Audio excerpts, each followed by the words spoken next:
Oke, baik. Jumpa kembali di perkuliahan kita kali ini ya, di mata kuliah desain web ataupun di pemrograman web. Pokok bahasan kita kali ini yaitu terkait dengan HTML, ya, bahasa yang sering digunakan di dalam pembuatan aplikasi berbasis web. Nah, apa sih itu HTML? Ya, HTML sendiri adalah Hypertext Markup Language ya.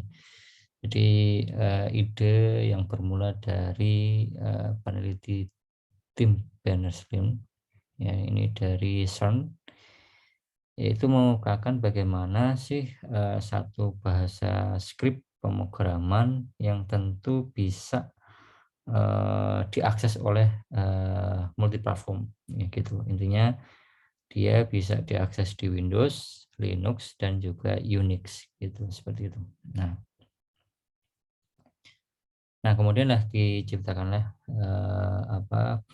triple W ataupun di bahasa Hypertext Markup Language ini yang memungkinkan nanti Anda bisa membuat sebuah paragraf, header, link, blog quotes ya dari halaman web itu sendiri. Ya, ini salah satu contoh bentuk penerapan di dalam eh, HTML itu sendiri ya. Nah, ini tampilan yang masih awal sekali ya. Nah, HTML itu sendiri ada beberapa versi yang selalu diperbaharui ya. Di versi pertama, yaitu kemampuan yang dimilikinya adalah bagaimana bisa mendeliver itu tadi di cross platform ya. Nah, tentu di sini secara khusus untuk membuat satu paragraf, hypertext, list, ya, serta cetak tebal atau cetak miring. Nah, versi ini mendukung daripada peletakan image ya pada dokumennya. Jadi Anda bisa mengembedkan daripada gambar ataupun foto-foto. Nah, ini salah satu contoh implementasi daripada versi si 1.0.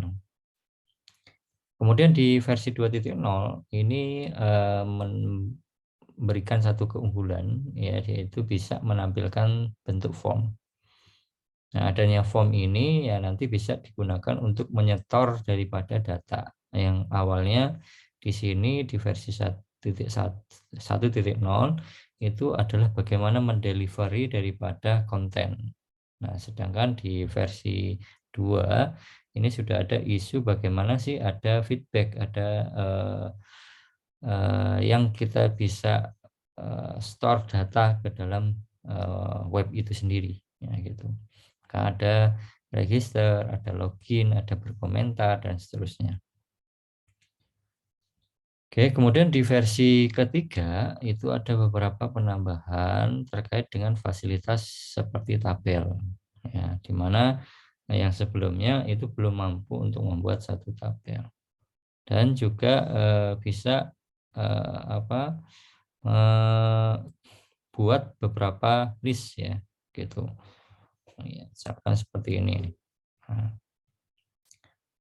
ini dengan link ya. Nah, versi 3.0 ini disebut juga dengan HTML plus ya, tapi tidak bertahan lama karena akan digantikan dengan versi 3.2-nya ya. Gitu. Kemudian versi berikutnya ya yang lebih baik lagi di versi sebelumnya, yaitu terkait dengan perubahan dari perintah-perintah ya HTML seperti untuk tabel, image, link, text area ya, meta charset ya ataupun image map ya, form dan lain-lain. Nah, ini dengan menambahkan daripada doctype file DTD-nya. Nah, selanjutnya ya ada HTML versi 5 yang dimana ini tentu didesain untuk bisa memenuhi hampir semua kebutuhan user tanpa adanya plugin tambahan ya seperti di HTML sebelumnya, di mana kita menambahkan file DTD-nya ya dan XHTML ya, di mana ini berjalan terpisah dan diimplementasikan secara berbeda-beda. Nah, HTML5 ini tentu dia bisa cross platform, artinya dapat dijalankan di berbagai platform dan device ya. Tujuannya adalah bagaimana bisa membuat struktur halaman yang lebih baik ya gitu. Nah, ingat di HTML ini adalah berkaitan dengan struktur halaman. Sedangkan untuk nanti efek tampilannya, warna dan seterusnya itu sudah ada di dalam manajemen CSS-nya. Oke, HTML5 juga untuk memperbaiki daripada teknologi HTML agar bisa mendukung multimedia yang terbaru, di mana kita bisa mengembed daripada video ataupun audio, ya seperti itu. Nah, kalau kita lihat di doctype tadi, bahwasanya doctype itu berasal dari bahasa yang dinamakan daripada HTML dan XML. Yang keduanya itu adalah bahasa markup, di mana HTML dan XHTML itu dikembangkan. Nah, kalau kita lihat di versi 4.0 itu penulisan doctype ya menambahkan daripada file DTD untuk HTML4 ya versi strict.dtd. Nah, sedangkan untuk versi XHTML ini melampirkan juga dengan file DTD-nya yaitu XHTML1 transactional. Nah, artinya versi sebelumnya 1-4 dan XHTML ini menggunakan doctype untuk satu standar tertentu ya gitu. Ya, yaitu dengan file DTD tadi gitu. Nah, pada HTML5 ini tidak lagi menjadi bagian daripada bahasa HTML yang dimana dia harus menuliskan file DTD seperti sebagaimana file versi 4 atau XHTML.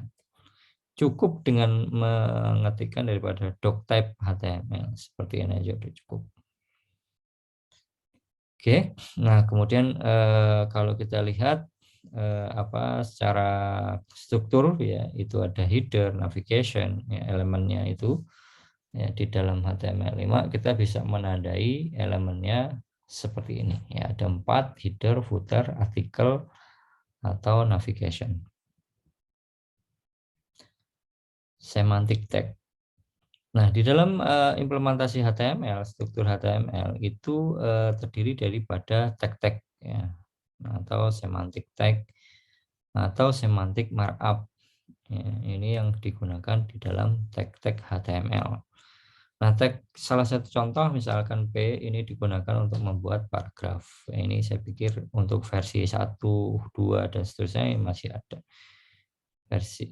Kemudian header 1 ya, tabel ya, dan seterusnya. Ini ada banyak sebenarnya. Ini contoh-contoh daripada tag-tag di HTML. Nah, untuk elemen tag blok HTML ini wajib pada setiap bahasa HTML. Nah, ini ada HTML, head, dan juga body. Ini harus selalu ada dan itu harus diberikan penutupnya. Itu ternyata penutupnya. Nah, apa sih tag HTML ini? Tag HTML ini merupakan elemen tertinggi yang menyertakan setiap halaman HTML. Ya, sintak atau bahasa daripada HTML. Kemudian head ini untuk menyimpan informasi metadata seperti judul ya, ataupun charset, meta charset yang akan kita gunakan supaya nanti bisa dibaca oleh komputer ya gitu. Kemudian tag body ini untuk melampirkan semua konten ya, yang muncul pada satu halaman web. Heading HTML. Jadi kalau ada ingin coba untuk mengimplementasikan ya, Anda bisa membuka aplikasi Notepad ya, atau menggunakan Notepad yang plus-plus ya seperti ini ya tampilannya.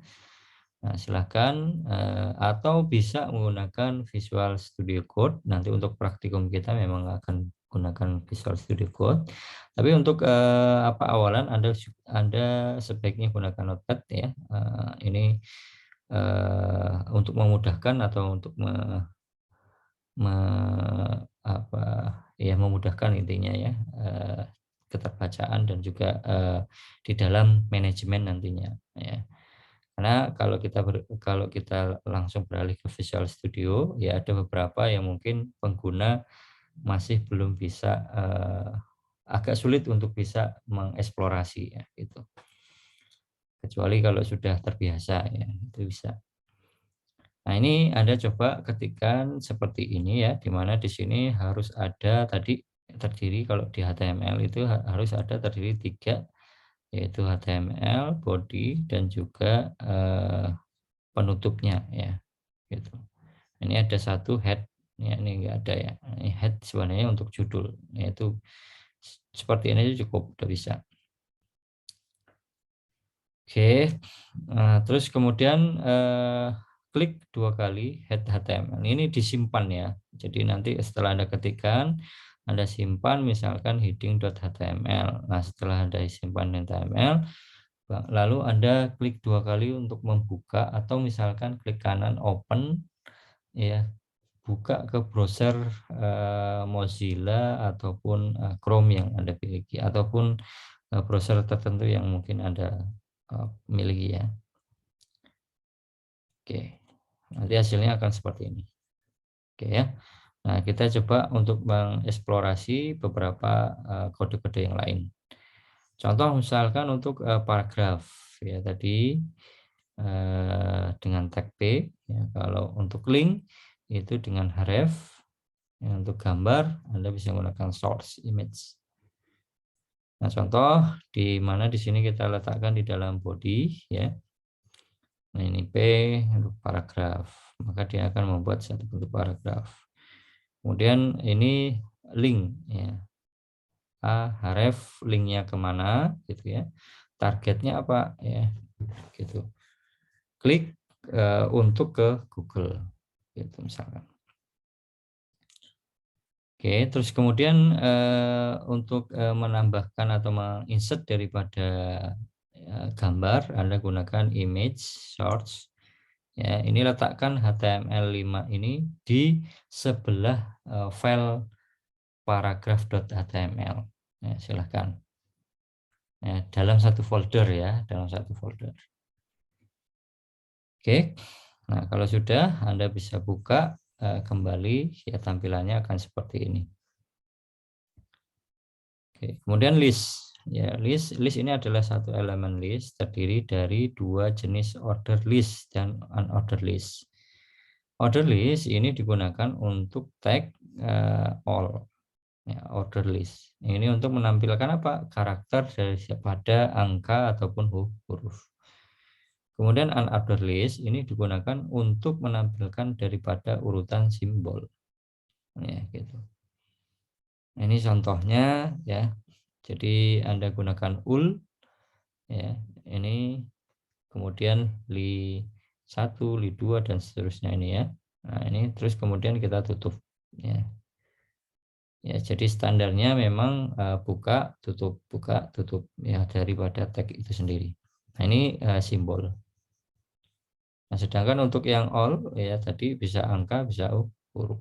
Nah, ini. Kemudian untuk tabel. Nah, tabel itu kita bisa menggunakan tag tabel.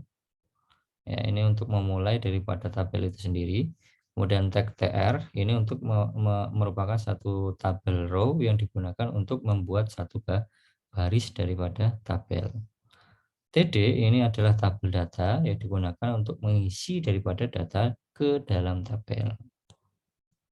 Kemudian tag th ini adalah tabel header ya, digunakan untuk membuat header tabel gitu. Nah, ini contohnya misalkan Anda bikin seperti ini ya. Nah, tr ini create ya tabel, berarti kan Anda bikin membuat tabel nih mulai. Nah, ini ditutup di sini. Terus kemudian tr ini tadi adalah row baris ya. Di mana di situ ada name, nama, kelas. Nah, ini baris. di mana itu adalah TH. TH itu adalah tabel header, maka dia di atas.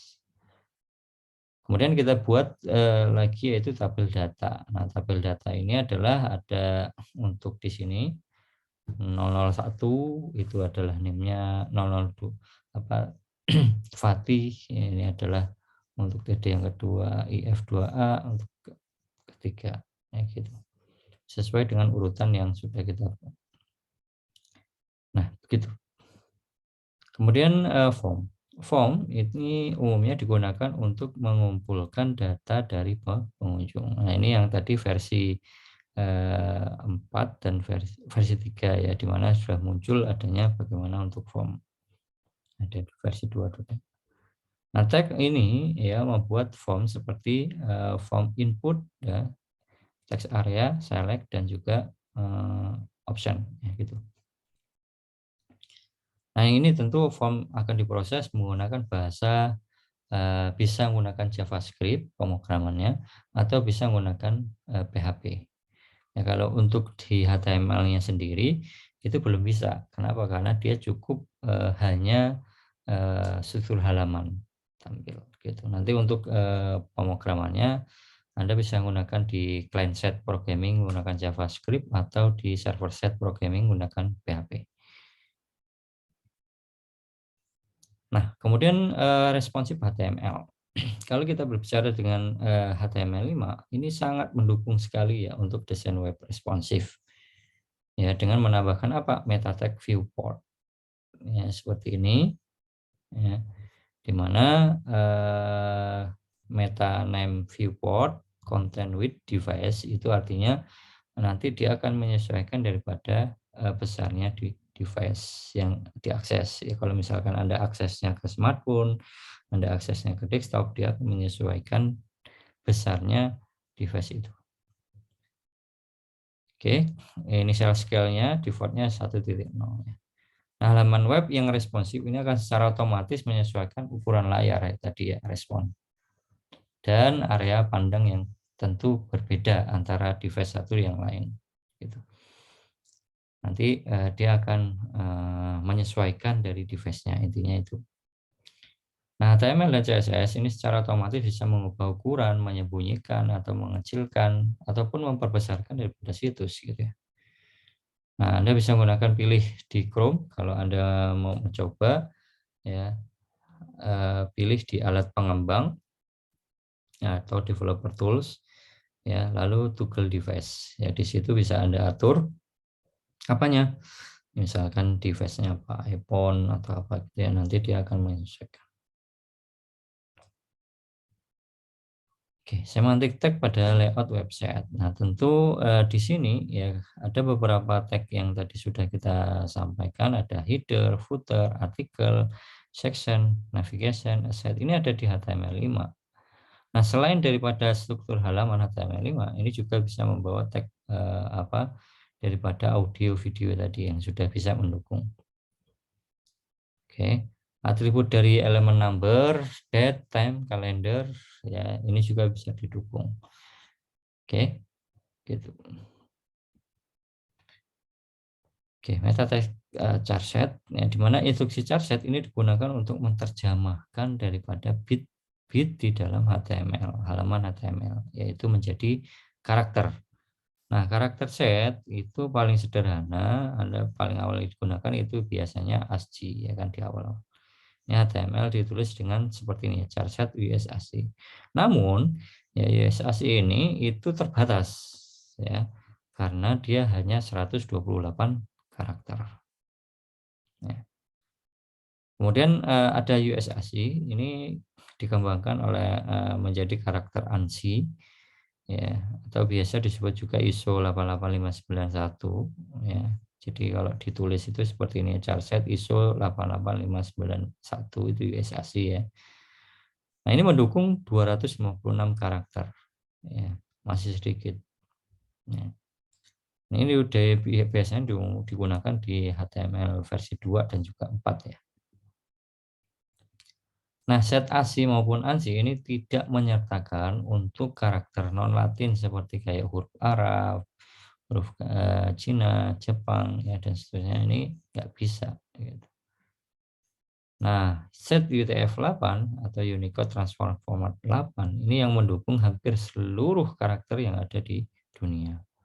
Nah, dalam perkembangan selanjutnya ini HTML5 menggunakan daripada standar metaset UTF-8 gitu. Gitu. Jadi Anda bisa menggunakan ini hingga 10.000 karakter. Ya berbeda kalau yang tadi di ASCII dan juga ANSI. Ya ASCII itu paling enggak 128 ataupun 25.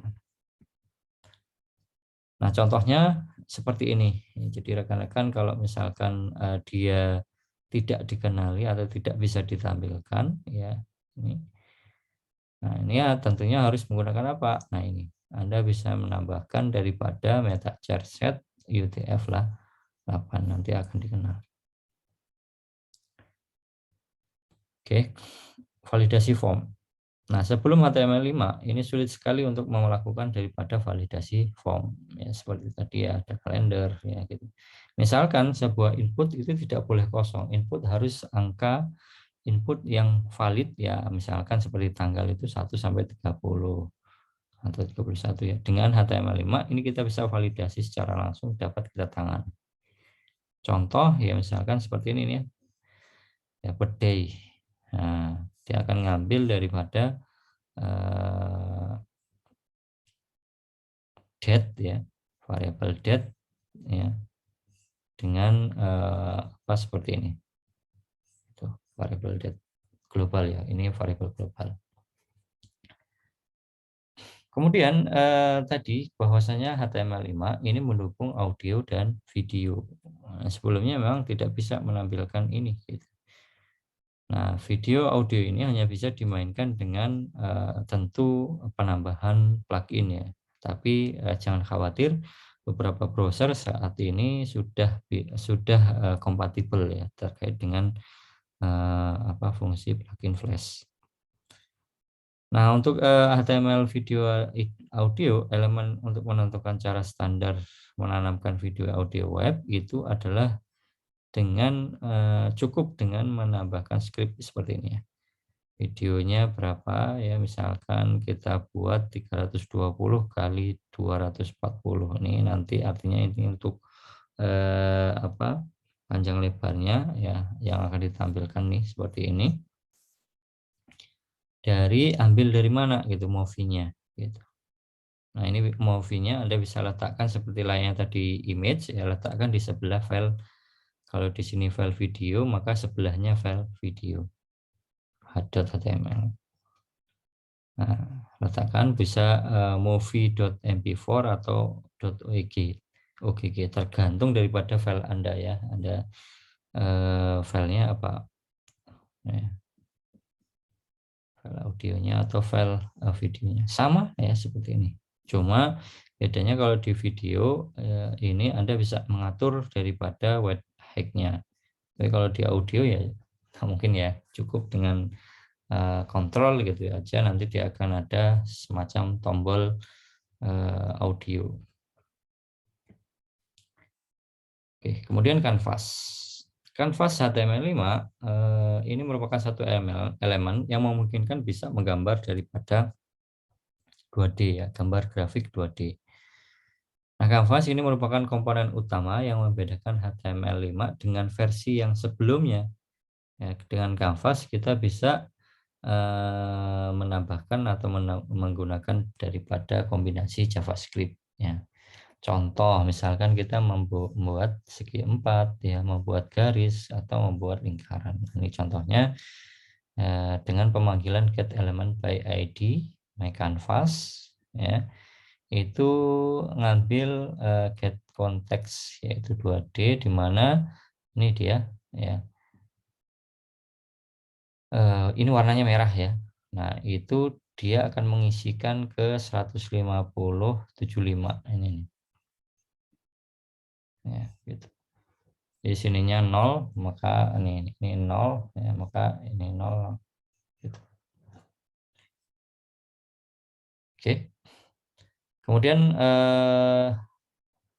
yang lain seperti kanvas garis ya, kanvas lingkaran, ya itu silahkan Anda bisa coba ya terapkan di dalam script HTML-nya. Anda tinggal nambahkan aja di script-nya seperti ini. Ini script ini adalah JavaScript-nya tentunya ya. Nah, untuk yang ininya ya tinggal disesuaikan sama gitu juga masalah, tinggal ditambahkan script itu tadi.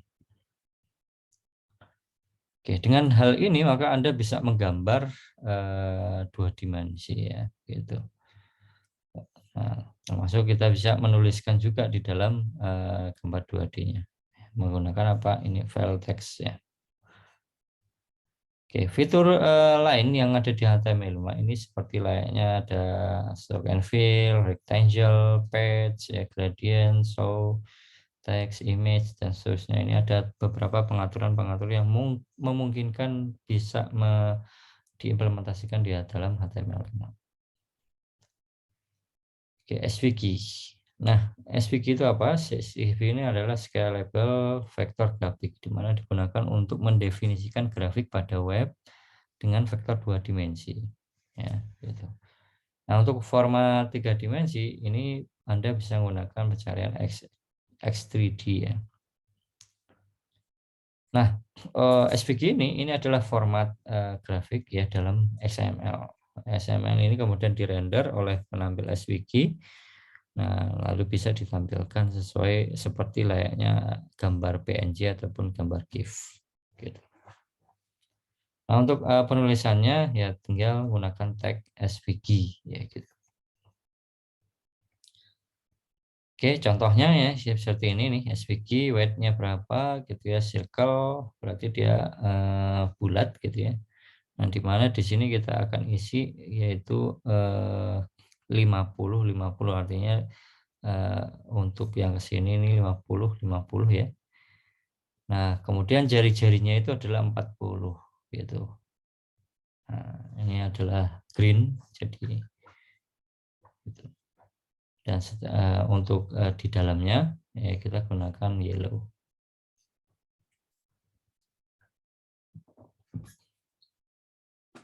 SVG yang lainnya misalkan membuat apa kotak gitu ya atau membuat bintang ya silakan. Oke, baik mungkin itu saja yang bisa kita explore di HTML5 bahwasanya di HTML5 ini cukup handal, ya lebih baik dibandingkan dengan versi yang sebelumnya. Tetapi dengan kehandalan HTML5 ini tentu tidak lepas juga dengan bahasa yang lain seperti tadi ada JavaScript ataupun CSS yang mendukung dari bahasa HTML itu sendiri. Baik, mungkin itu saja yang bisa saya sampaikan untuk pertemuan kita kali ini. Ya, selamat belajar. Terima kasih.